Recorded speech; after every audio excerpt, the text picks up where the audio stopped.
Hey RJ, it's good to see your camera didn't melt yesterday. That was an actual real worry for us. Thankfully, it is a nice, cool 70 degrees outside. Weather is weird. I don't know. Yeah, it's almost like we're in Florida or something, how like back and forth it is. Uh, so tonight, of course, is the NHL awards show. Um, Not many of you probably know that because I haven't seen a single advertisement for it. I just happened to look it up and found out, oh, hey, it's today. so we're gonna give our predictions. We actually gave some mid-season predictions back in our third ever video, and I'll put a link here if you want to go see what our early days looked like. So we gave some mid-season awards, and rewatching that for our awards prediction in this video, I noticed something, and that is we had a lot of Islanders and Canadians in there at a time when no one was talking about those two teams at all. Certainly not, thinking they're going to be going to conference finals, and in the Montreal's case, going to the Stanley Cup final. So I'm going to raise the question as we do this video.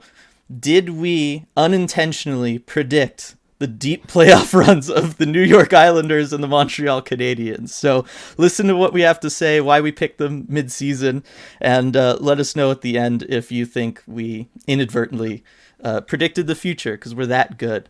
So in that, playing off that, we're going to roll into the Jack Adams Award.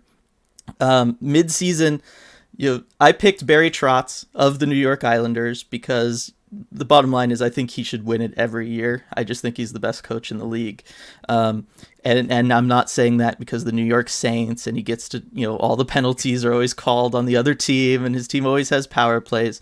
But just the way he motivates guys, the way he gets the most out of any player you stick in one of his lineups, the way he builds out his lineup so he can, he has chemistry. His lines have chemistry amongst people who've never played before, and an hour later they look like they've been playing forever. I don't know how he does it, but he knows exactly who to stick with who at any given time. It's fantastic. So I had actually picked Barry Trotz at the time. The Islanders were in first place in the division, so I thought that was something. They blew all the other teams in their division away with goal differential, so I thought Barry Trotz should have won. Wasn't even a finalist, but I guess I get the last laugh because he made it to a conference final. Who did you pick for your midseason Jack Adams Award winner, RJ? I picked Joel Quenneville midseason, and hey, at least my pick was a finalist. He Yes. didn't get out of the first round, but he was a finalist. Mm-hmm.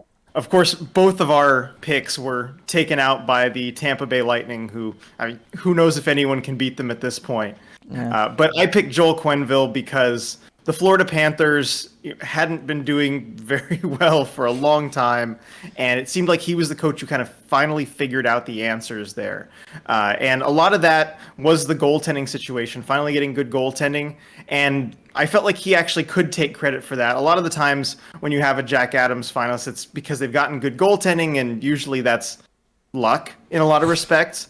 But I think he deserved a lot of credit for going with Chris Driedger over Sergei Bobrovsky a lot of the season, when it can be tempting to have that $10 million guy to put him in net. But he rode the hot hand anyway, and he actually continued to do that through the rest of the season, with playing Spencer Knight, even very important playoff games, when it was clear he was the best goalie out there. And they took the Lightning to 6 games. Islanders took the Lightning to 7 games. But I think that Quenneville was still a fine pick, and he certainly deserves to be a Jack Adams finalist. Yeah, no, for sure. And do we have any issue with Rod Brindamore having won? I don't. I mean, Carolina was a fantastic team all year. I don't either. I mean, they won their division. It is a regular season award, as Mm-hmm. we could tend to forget. But yeah, they won their division, and Brindamore's a heck of a coach. He tends to get the most out of those teams, and it was a bit of an underwhelming playoff performance, but I think he's still a great coach. Yeah, and the ballots are cast by then anyway, so it doesn't matter. Right. All right, so moving on to the other award that has already been announced that we had predicted at the midseason, and that is the Selke Trophy for, best two-way forward, best defensive forward. It depends on who you ask. Who did you pick to win that? I picked the eventual winner, Alexander Barkov, and I think this year it wasn't that difficult a choice. Barkov, I think had his best season defensively in his young career, and of course offensively, he really just did his thing. Scoring a lot of points and then also playing well in his own side of the ring. So the other finalists were Patrice Bergeron and Mark Stone. And as much as I would like to see a winger, take home the Selke some year, and I think Mark Stone will probably be the one to do that, I still think Barkov was the better choice this season. So, Dylan, you had an interesting pick for the Selke, but you said you had narrowed it down to two guys mid-season. So the second guy was actually probably more noteworthy here. Yeah, that's right. So I kind of cheated a little bit, and I gave an answer for best two-way forward and then best defensive forward. I agreed with you. Alexander Barkov should have won. He did win. If we're counting best two-way forward, no arguments there at all. The other guy I had picked though was Philip Deneau, because if you're counting just like who's the best forward defensively, who's the guy that I can send out there, take a face off in my own zone 60+% of the time, and somehow have one of the best Corsi for percentages in the league afterwards, it's Philip Deneau. He's the only guy you can count on to do that, as we've seen in this Montreal Canadiens playoff run, right? Like defense is really how they've gotten to the Stanley Cup Finals this year. And yes, Carey Price has been amazing. All of the defensemen are playing fantastically. More on that later. But Philip Deneau has really helped lead the charge, shutting down opposing forwards, top lines, all that kind of stuff.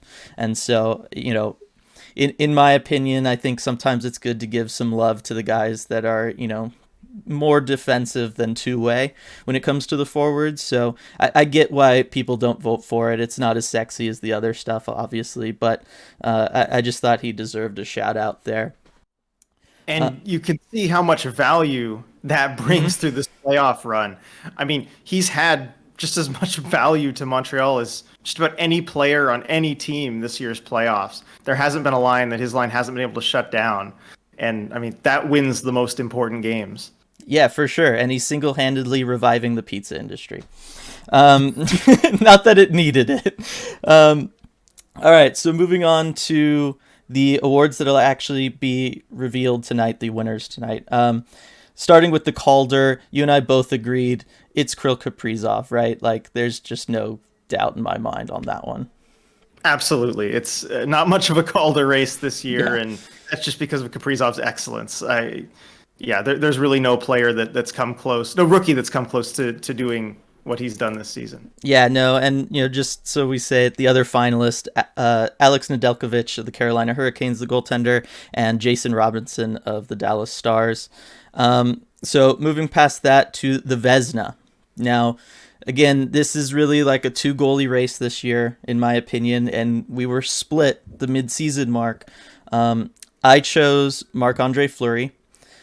Because at the time, him and Andrei Vasilevsky, they were basically tied in like every goaltending category, and so I just felt that Flower was maybe a little more important to his team at the time, and big Penguins fan, he helped us win a lot in the past, so I gotta give some love to that guy.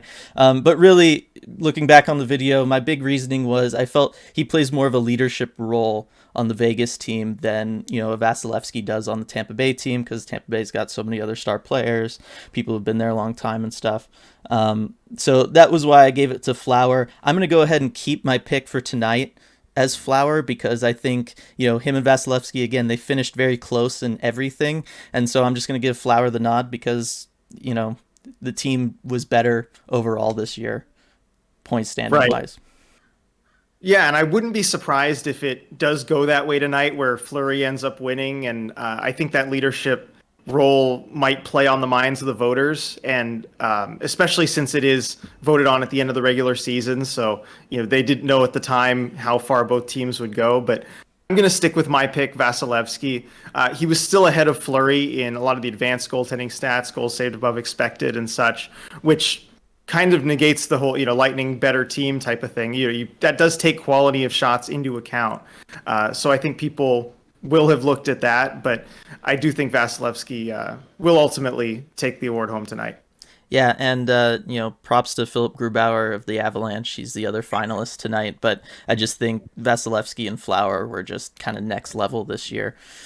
All right, so now on to what I would consider the most interesting race of all the awards this year, and that is the Norris Trophy.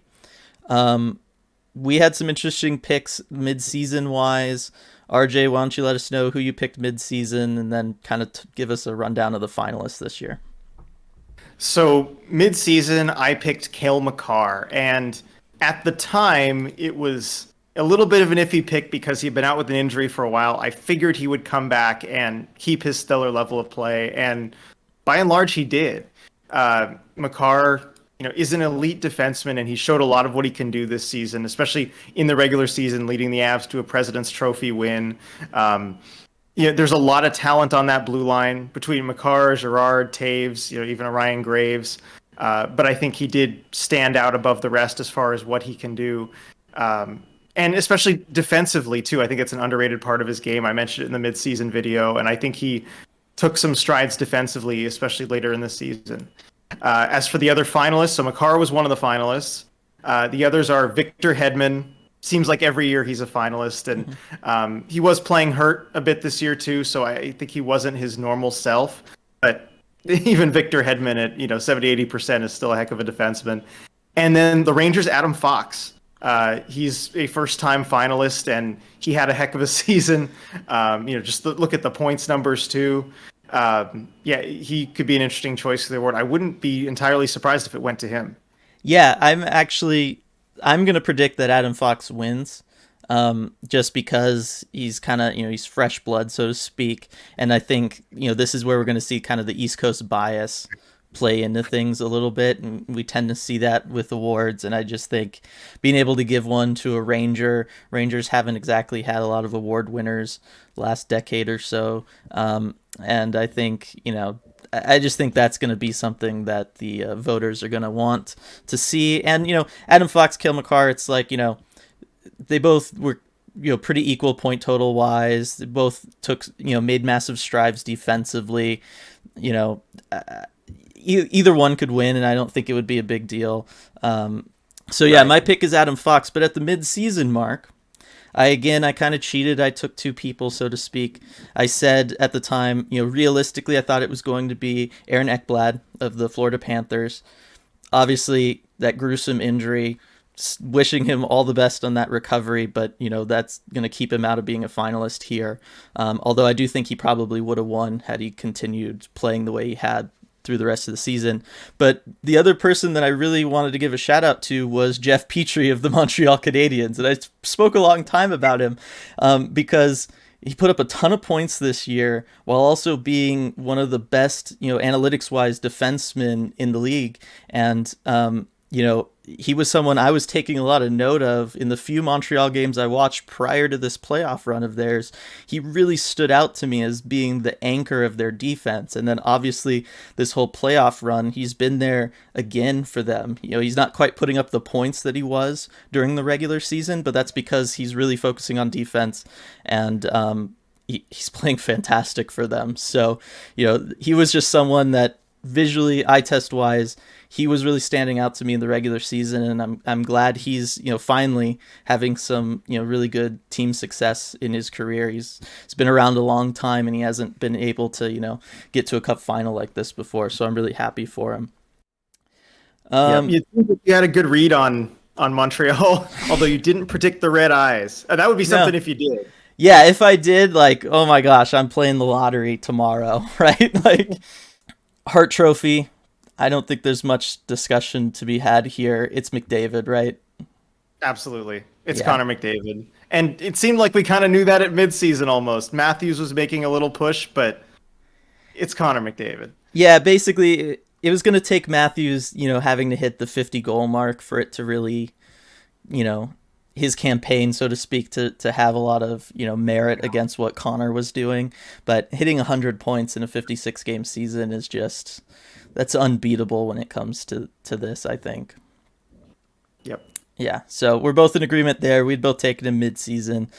Not much left to talk about. So, as I said before, picked some Islanders, picked a lot of Canadians. Did maybe we, unintentionally forecast these playoff runs? I don't know. I'm going to go ahead and say so because they were really all my picks and I want to sound super smart on here. But, please let us know down in the comments below. And as always, like this video if you can and subscribe to the channel as well. And we'll see you all next time.